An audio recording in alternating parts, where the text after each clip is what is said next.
2,94,089 பரீட்சார்த்திகள் தோற்றுகிறார்கள்.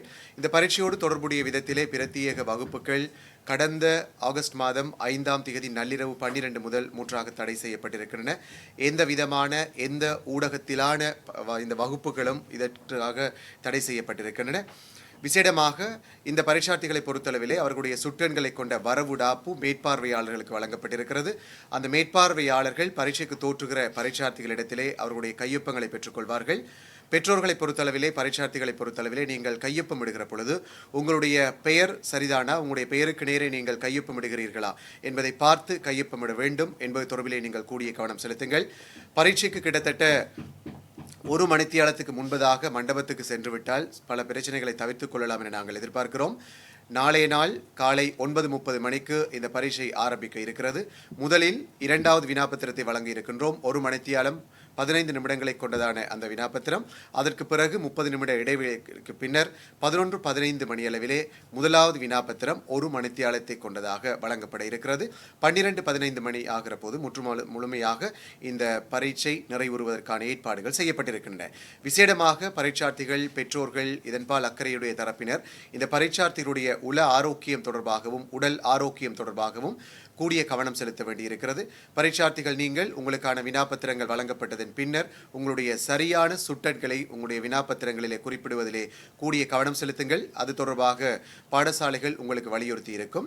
பரீட்சார்த்திகளை அழைத்து செல்கின்ற ஆசிரியர்கள் அந்தந்த பரீட்சார்த்திகளை அவர்களுக்கு உரிய சுட்டனுக்குரிய இருக்கைகளிலே அமர்த்துவது தொடர்பிலே கூடிய கவனம் செலுத்துங்கள். பெற்றோர் உள்ளிட்ட எந்த ஒரு தரப்பினரும் பரீட்சை வளாகத்துக்குள்ளே செல்வதற்கான அனுமதி இல்லை. எனவே அது தொடர்பிலே அனைவரும் கூடிய கரிசனை செலுத்த வேண்டிய தேவை இருக்கிறது. பரீட்சார்த்திகளை பொறுத்தளவிலே நீங்கள் மிக கவனமாக, நேர்த்தியாக, ஆரோக்கியமாக, எந்தவித குழப்ப நிலையும் இல்லாமல் ஆறுதலாக பரீட்சைக்கு தோற்றலாம். பரீட்சை வினாக்களை நீங்கள் வாசித்து அங்கே குறிப்பிடப்பட்டிருக்கின்ற அறிவுறுத்தல்களை தெளிவாக நீங்கள் வாசித்து வினா பத்திரத்திலேயே விடை எழுதுவதற்கான ஏற்பாடுகள் தான் செய்யப்பட்டிருக்கின்றன. நீங்கள் வினாக்கள் தொடர்பாக ஏதேனும் செய்க வழிகளுக்காக உங்களுக்கு மேலதிக தாள்கள் வழங்கப்பட இருக்கின்றன. அந்த தாள்களை நீங்கள் செய்து பார்த்து விடைகளை உங்களுடைய வினா பத்திரத்தில் விடைகளை எழுதுவதற்காக தரப்பட்டிருக்கின்ற இடைவெளிகளிலே எழுதலாம். அதே போன்று விடைகளை எழுதுகிற பொழுது தெளிவான கையெழுத்திலே நீங்கள் எழுதுவதற்கான பயிற்சியை நீங்கள் பெற்றிருப்பீர்கள். அதன்படி நீங்கள் எழுத வேண்டும். எந்தவிதமான பரீட்சைக்கு தேவையற்ற பொருட்களையும் நீங்கள் கொண்டு செல்லக்கூடாது. விசேடமாக இலத்திரனியல் சாதனங்கள் போன்ற விடயங்கள், அதனை விட எழுது கருவிகள், அதற்கு மேலதிகமாக அலிரப்பர், வரைகோல் போன்ற விடயங்களை நீங்கள் எடுத்து செல்லலாம். அதனை விட இந்த இடைவேளை காலத்திலே எந்தவிதமான வெளி நபர்களும் பரீட்சை வளாகத்துக்குள்ளே பிரவேசிக்க கூடாது என்பதனை இந்த இடத்திலே நாங்கள் ஞாபகப்படுத்துகிறோம். பரீட்சைக்கு தோற்ற இருக்கிற தரம் 5 புலமை பரிசில் பரீட்சைக்கு தோற்ற இருக்கிற அனைத்து சிறார்களுக்கும் பரீட்சை திணைக்களத்தின் சார்பிலே இனிய வாழ்த்துக்களை தெரிவித்துக் கொள்வதோடு அவர்கள் உடல் உல ஆரோக்கியத்தோடு பரீட்சைக்கு தோற்றுவதற்கான வழிவகைகளை செய்து வழங்குமாறு சமூகத்தினர் அனைவரையும், பெற்றோர் உள்ளிட்ட அனைவரையும் அன்போடு நாங்கள் கேட்டுக்கொள்கிறோம். அடுத்ததாக கல்வி பொதுத்தராதர பத்திர உயர்தர பரீட்சை ஆகஸ்ட் மாதம் 10ஆம் தேதி ஆரம்பித்து செப்டம்பர் மாதம் 5ஆம் தேதி வரையிலே தொடர இருக்கிறது. 22 நாட்கள், 32 பிராந்திய சேகரிப்பு நிலையங்கள், 326 இணைப்பு நிலையங்கள் ஊடாக 2532 பரீட்சை நிலையங்கள் நாடளாவிய ரீதியிலே ஸ்தாபிக்கப்பட்டிருக்கின்றன. இந்த பரீட்சை நிலையங்களிலே 2,64,496 பாடசாலை பரீட்சார்த்திகளும் 1,07,814 தனிப்பட்ட பரீட்சார்த்திகளுமாக 3,72,310 பரீட்சார்த்திகள் தோற்றுகிறார்கள். இந்த பரீட்சைகளோடு தொடர்புடையதாக பிரத்யேக வகுப்புகள் பரீட்சை ஆரம்பிப்பதற்கு 5 நாட்களுக்கு முன்பதாக ஆகஸ்ட் 4ஆம் தேதி நள்ளிரவு 12 மணியோடு முழுமையாக தடை செய்யப்பட்டிருக்கின்றன. அதனை விட இந்த பரீட்சையோடு தொடர்புடைய பாதுகாப்பு ஏற்பாடுகளுக்காக போலீஸ் தரப்பினர், முப்படையினர், அதனை வேறும் காலநீரோடு தொடர்புடையதான ஏற்பாடுகளுக்காக இடர் முகாமைத்துவ நிலையத்தினர், மின்சார சபை உள்ளிட்ட பல்வேறு நிறுவனங்கள், அமைச்சுக்கள் என்பவற்றோடு தொடர்பு பெற்ற விதத்திலே இந்த பரீட்சை ஒழுங்கமைக்கப்பட்டிருக்கிறது. இடர் நிலைமைகள் ஏற்படுகின்ற சந்தர்ப்பம் இருக்குமேயானால் அது தொடர்பாக உடனடியாக இடர் முகாமைத்துவ நிலையத்தோடு தொடர்பு கொள்ளலாம். இந்த பரீட்சார்த்திகளுக்கான அனுமதி அட்டைகள் ஏற்கனவே அனுப்பி வைக்கப்பட்டிருக்கின்றன. பாடசாலை பரீட்சார்த்திகளுக்கான அனுமதி அட்டைகள் பாடசாலை அதிபர்கள் ஊடாக அவர்களுக்கு கிடைக்க செய்யப்பட்டிருக்கின்ற அதே வேளையிலே தனிப்பட்ட பரீட்சார்த்திகளுக்கான அனுமதி அட்டைகள் அவர்கள் தமது விண்ணப்பங்களிலே குறிப்பிட்டிருந்த தபால் முகவரிகளுக்கு தபாலிடப்பட்டிருக்கின்றன. அதற்கு மேலாக இந்த அனுமதி அட்டைகளிலே ஏதேனும் திருத்தங்கள் செய்வதாக இருந்தால் கடந்த 3ஆம் திகதி வரையிலே அந்த திருத்தங்களை செய்து அந்த திருத்தங்களுக்கு உரியதாக A4 அளவிலான ஒரு படிவத்தை தரவிறக்கம் செய்து கொள்வதற்கான வாய்ப்புகள் வழங்கப்பட்டிருந்தன. ஏதேனும் திருத்தங்கள் செய்த பரீட்சார்த்திகள் இருப்பார்களேயானால் அவர்கள் இந்த திருத்தங்களுக்கான படிவத்தை அனுமதி அட்டையோடு இணைத்து மேற்பார்வையாளரிடத்திலே கையளிக்க வேண்டிய தேவை இருக்கிறது. அத்தனை பரீட்சார்த்திகளும் தமது கையொப்பத்தை உரிய தரப்பினர் ஊடாக உறுதிப்படுத்தி கொண்டு செல்ல வேண்டிய தேவை இருக்கிறது. அனுமதி அட்டைகளுடைய தேவை கருதி ஏதேனும் தேவைக்காக மீளவும் அனுமதி அட்டைகள் தேவைப்படும் பட்சத்திலே பரீட்சை திணைக்களத்தின் உத்தியோகபூர்வ இணையதளத்தினூடாக தரவிறக்கம் செய்து கொள்வதற்கான ஏற்பாடுகளும் செய்யப்பட்டிருக்கின்றன. ஆளடையாள பத்திரங்களை பொறுத்தளவிலே தேசிய அடையாள அட்டை, செல்லுபடியாகும் சாரதி அனுமதி பத்திரம், செல்லுபடியாகும் கடவுச்சீட்டு, இந்த 3 மட்டுமே உயர்தர பரீட்சைக்கான ஆளடையாள பத்திரங்களாக அங்கீகரிக்கப்பட்டிருக்கின்றன. இவற்றுள் ஒன்றை கண்டிப்பாக பரீட்சார்த்திகள் சமர்ப்பிக்க வேண்டியிருக்கும். சில நேரங்களிலே இவற்றில் ஒன்றை சமர்ப்பிக்காத பரீட்சார்த்தி எவரேனும் இருப்பாரேயானால் அவர்களுடைய பெறுபேறுகள் அவற்றில் ஒன்றை சமர்ப்பிக்கும் வரையிலே விநியோகிக்கப்பட மாட்டாது என்பதனையும் இந்த இடத்திலே நாங்கள் பதிவு செய்ய விளைகிறோம். அதனை விட நேர அட்டவணை தொடர்பாக கூடிய கவனம் செலுத்த வேண்டிய தேவை இருக்கிறது. நேர அட்டவணையை பொறுத்தளவிலே திருத்தப்பட்ட நேர அட்டவணை இலங்கை பரீட்சை திணைக்களத்தின் உத்தியோகபூர்வ இணையதளத்திலே வெளியிடப்பட்டிருக்கிறது. அதனை உசாவ வேண்டியவர்கள் திருத்தப்பட்ட நேர அட்டவணையை உசாவ வேண்டும் என்பதனை இந்த இடத்திலே நாங்கள் ஞாபகப்படுத்துகிறோம். பரீட்சார்த்திகளை பொறுத்தளவிலே பரீட்சார்த்திகள் தோற்றுகிற ஒவ்வொரு வினா பத்திரமும் எந்த நாளிலே எந்த நேரத்திலே ஆரம்பித்து எந்த நேரத்திலே நிறைவடையும் என்பது தொடர்பான தெளிவான ஒரு பகுதியை அவர்களுக்கு வழங்கப்பட்ட அனுமதி அட்டையின் B பகுதியின் மறுபுறத்திலே நாங்கள் அச்சிட்டு வழங்கியிருக்கிறோம். எனவே பரீட்சார்த்திகள் அந்த விடயத்தை உசாவுவதன் மூலமாக உங்களுக்கான குறிப்பிட்ட நாளிலே குறிப்பிட்ட நேரத்திலே நீங்கள் பரீட்சைக்கு வந்து ஆரோக்கியமாக பரீட்சை எழுதுவதற்கான ஏற்பாடுகள் செய்யப்பட்டிருக்கின்றன. இதனை உசாவுவதன் மூலமாக ஏற்கனவே சில ஆண்டுகளிலே பரீட்சைக்கு தோற்றிய பரீட்சார்த்திகள் சில பேர் நாள் மாறி அதனை விட வேலை மாறி பரீட்சைக்கு வந்த சந்தர்ப்பங்கள் இருக்கின்றன.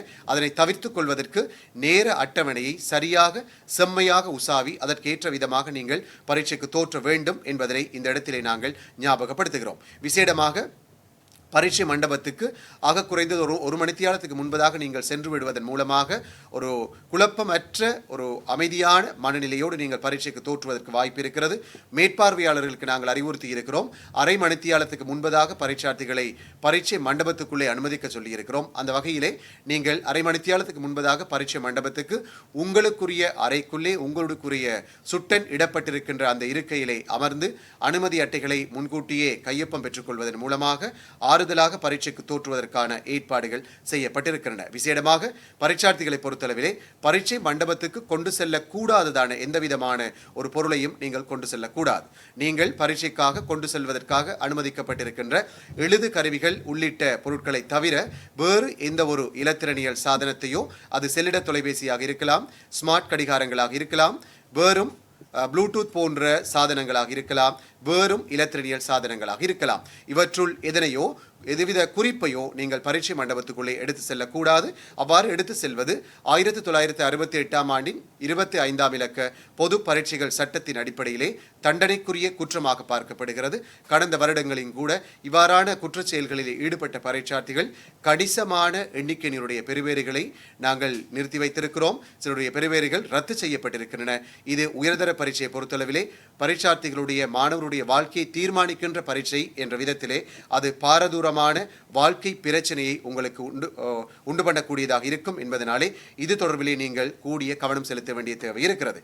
அதனை விடவும் பரீட்சையோடு தொடர்புடையதாக வெளியிடப்பட்டிருக்கின்ற வர்த்தமானி அறிவித்தலிலே குறிப்பிடப்பட்டிருப்பது போன்றோ ஆளடையாளத்தோடு தொடர்புடைய விதத்திலே பரீட்சைக்கு தோற்றுகிற அத்தனை பரீட்சார்த்திகளும் தமது முகம் தெளிவாக தெரியக்கூடிய விதத்திலே பரீட்சைக்கு தோற்றுகிற முழு காலப்பகுதியிலும் அவர்கள் தோற்ற வேண்டும். அதே போன்று பரீட்சைக்கு தோற்றுகிற பரீட்சார்த்திகள் ப்ளூடூத் உள்ளிட்ட இலத்திரனியல் சாதனங்களை பயன்படுத்தவில்லை என்பதை உறுதிப்படுத்துவதற்காக அவர்கள் பரீட்சைக்கு தோற்றுகிற முழு காலப்பகுதியிலும் தமது காதுகள் இரண்டும் தெளிவாக தெரியக்கூடிய விதத்தில் பரீட்சைக்கு தோற்ற வேண்டும் என்ற ஏற்பாடுகள் இருக்கின்றன. இவற்றுக்கு உரிய விதத்தில் நீங்கள் பரீட்சை மண்டபத்திலே நடந்து கொள்ள வேண்டும் என்பதனையும் நாங்கள் இந்த இடத்திலே ஞாபகப்படுத்துகிறோம். விசேட தேவையுடைய பரீட்சார்த்திகள் தொடர்பாக அவர்களுக்கான என்ன வசதிகள் செய்யப்படலாம் என்பது தொடர்பாக விசேட தேவை நிபுணத்துவம் மிக்கவர்கள் பரீட்சை திணைக்களத்தினுடைய நிறைவேற்று அதிகாரிகள் உள்ளிட்ட தரப்பினர் ஊடாக அவர்களுக்கான வசதிகள் செய்யப்பட்டிருக்கின்றன. அவர்களுக்கான கடிதங்கள் விநியோகிக்கப்பட்டிருக்கின்றன. அந்த கடிதங்கள் மேற்பார்வையாளருக்கு ஒரு பிரதியோடு வழங்கப்பட்டிருக்கின்றன. பெற்றோருக்கு நாங்கள் குறிப்பிட்டிருக்கிறோம், அந்த கடிதத்தை பரீட்சை மேற்பார்வையாளருக்கு பரீட்சை ஆரம்பிப்பதற்கு முதல் நாள் காண்பிக்குமாறு குறிப்பிட்டிருக்கிறோம். அவ்வாறு காண்பிக்கிற பொழுது மேற்பார்வையாளர்களுக்கு இந்த கடிதம் உங்களுக்கு வந்த பகுதியை நீங்கள் ஏற்கனவே உசாவி இருந்தால் அதனை நீங்கள் ஏற்றுக்கொள்ளலாம். அல்லாத விடத்து பெற்றோர் கொண்டு வருகிற கடிதத்தை உத்தியோகபூர்வ கடிதமாக கருதி அதனுடைய ஒரு பிரதியை பெற்றுக்கொண்டு அதிலே வழங்கப்பட்டிருக்கின்ற அனைத்து வசதிகளையும் நீங்கள் செய்து வழங்க வேண்டும் என்பதனை இந்த இடத்திலே நாங்கள் ஞாபகப்படுத்துகிறோம். பரீட்சார்த்திகளை பொறுத்தளவிலே விடை எழுதுகிற பொழுது நீங்கள் மிக கூடிய கவனம் செலுத்த வேண்டிய தேவை இருக்கிறது. அதிலே விசேடமாக நேரம் தொடர்பாக நீங்கள் கவனம் செலுத்துங்கள். 3 மணித்தியாலங்களை கொண்ட வினாப்பத்திரங்களுக்கு நாங்கள் மேலதிக வாசிப்பு நேரம் 10 நிமிடத்தை வழங்கி இருக்கிறோம்.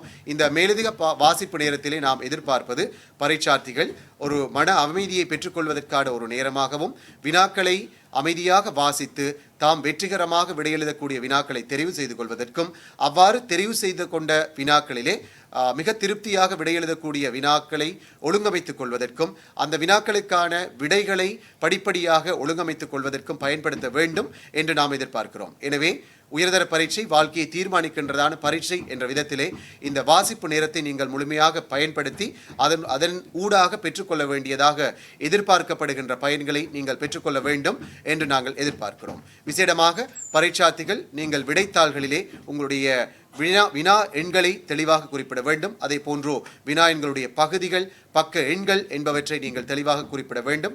அதனை விட வினாவிலே கேட்கப்பட்டிருக்கின்ற வினா பகுதிகள் தொடர்பாக விளக்குக, விவரிக்குக, ஆராய்க, பகுத்தாராய்க, ஒப்பிட்டாராய்க என்றவாறான வினா பகுதிகள் தொடர்பாக கூடிய கவனம் செலுத்துங்கள். வினாவிலே கேட்கப்பட்டிருக்கின்ற விடயத்தை நீங்கள் தெளிவாக எழுத வேண்டும் என்பதனையும் இந்த இடத்திலே நாங்கள் ஞாபகப்படுத்துகிறோம்.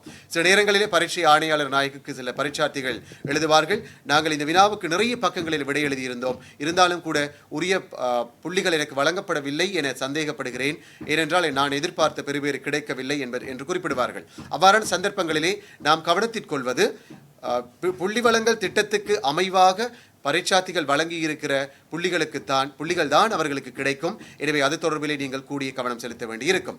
பல்வேறு வினாப்பத்திரங்களை பொறுத்தளவிலே பல்வேறு விடைத்தாள்களிலே நீங்கள் அதிலே கேட்கப்பட்டிருக்கின்ற பகுதிகளை சரியாக சுட்டெண்கள் உள்ளிட்ட தகவல்களை நீங்கள் நிரப்ப வேண்டும். அதனை விட அங்கே குறிப்பிட்டிருக்கின்ற வினாக்களுக்கு நீங்கள் வினா பத்திரத்திலே சில நேரங்களிலே விடைகளை தெரிவு செய்தீர்களாக இருக்கலாம். அந்த வினா பத்திரத்திலே நீங்கள் குறிப்பிட்ட விடைகளை பல்வேறு விடைத்தாளிலே உரிய நேரத்திலே நீங்கள் குறிப்பிட்டு விட வேண்டும் என்பதனையும் இந்த இடத்திலே நாங்கள் ஞாபகப்படுத்துகிறோம்.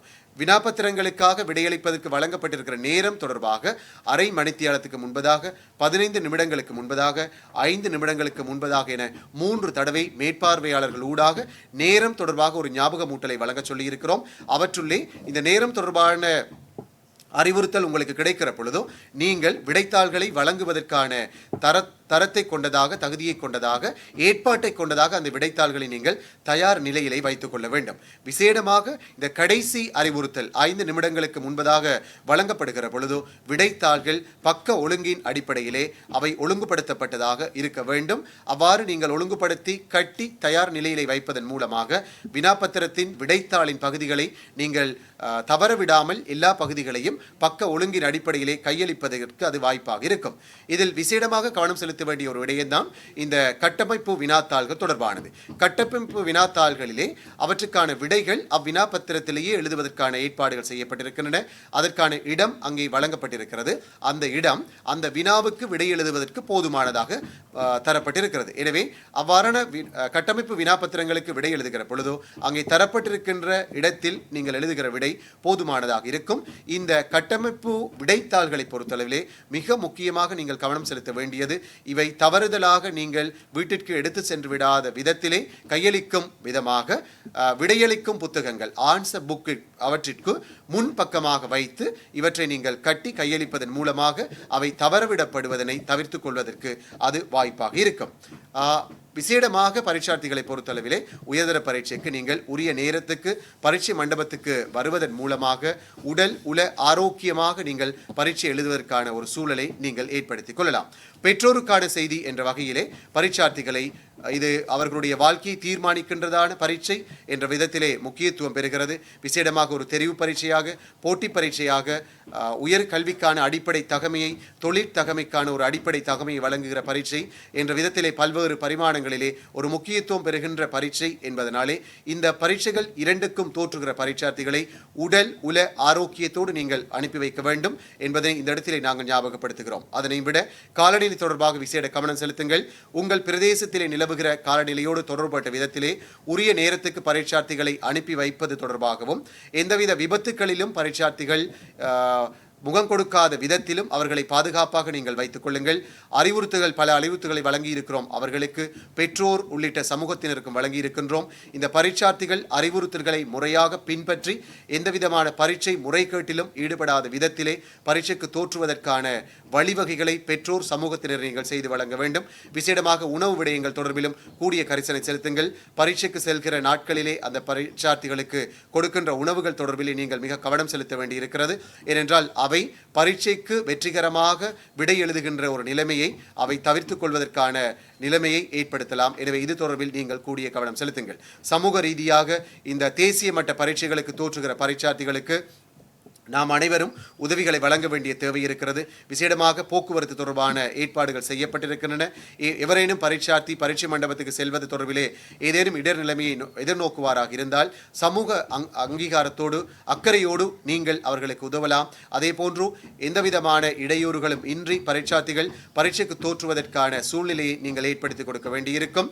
அதனை விட வேறும் ஒன்று கூடல்கள் உள்ளிட்ட விடயங்கள் மூலமாக பரீட்சைக்கு தோற்றுகிற பரீட்சார்த்திகள் பரீட்சை எழுதுகிற நேரத்திலே எதிர் விளைவுகளை அல்லது சிக்கல்களை, பிரச்சனைகளை, பரீட்சைக்கான தடைகளை ஏற்படுத்திக் கொள்ளாத விதத்தில் நீங்கள் உதவ வேண்டும் என்பதனை இந்த இடத்திலே ஞாபகப்படுத்துவதோடு இந்த பரீட்சை பணிக்காக ஒத்துழைப்பு வழங்கி கொண்டிருக்கின்ற மாகாணங்கள், வலயங்கள் உள்ளிட்ட பாடசாலைகளை முதன்மைப்படுத்தும் விதத்திலே இந்த பரீட்சை பணிக்குழுவினராக, மேற்பார்வை குழுவினராக பங்கு பெற்றுபவர்கள், அதே போன்று ஏனைய துணை சேவைகளை வழங்குகின்ற ஏனைய நிர்வாகங்கள், அமைச்சுக்கள், வேறும் நிர்வாகங்கள் உள்ளிட்டவர்களுக்கும் பரீட்சை திணைக்களத்தினுடைய அனைத்து தரத்திலான ஊழியர்களுக்கும், பணியாளர்களுக்கும், அதிகாரிகளுக்கும் இந்த இடத்திலே நாங்கள் நன்றி கூறிக்கொள்ளுகின்ற அதே வேளையிலே இந்த தரம் 5 புலமை பரிசில் பரீட்சை, கல்வி பொதுத்தராதர பத்திர உயர்தர பரீட்சை ஆகியன எந்தவித இடையூறுமின்றி வெற்றிகரமாக நடைபெற்று முடிய வேண்டும் என்ற பிரார்த்தனையோடு எல்லாம் வல்ல இறைவனை பிரார்த்தித்து